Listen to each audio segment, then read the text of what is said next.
are watching Fox News at 9 with Austin Shower, Andrea Larson, meteorologist Kip Hines, and sports director Greg Ankers.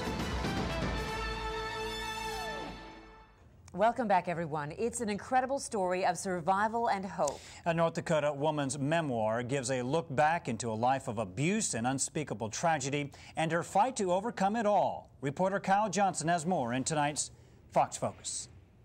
Karyn Gall Hippen's life isn't exactly what you would call a fairy tale, but it's a story she hopes will bring inspiration to others in her book, Make Me New.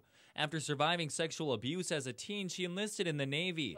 And at just 20 years old, Karyn found herself in a marriage that had quickly spiraled into a physically and emotionally abusive situation. I realized that wasn't the way that I wanted to live, and that wasn't how I was brought up to have to endure that. When Karyn finally found the strength to tell her husband of 2 years she was leaving, he doused himself in gasoline and set himself on fire, committing suicide right in front of her.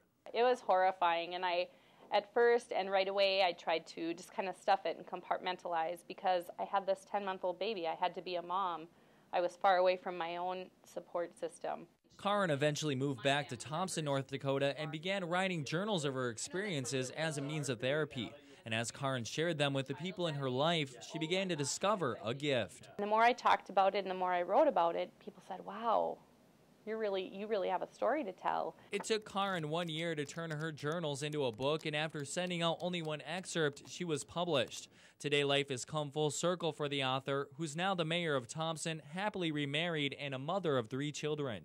And that happy ending she's found, despite the hardship, is something she hopes will speak to readers of her book. There's life after adversity.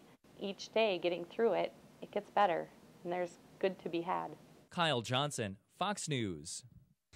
And you can find a link to purchase Karyn's book, Make Me New, at her website, livelifewithgusto.com.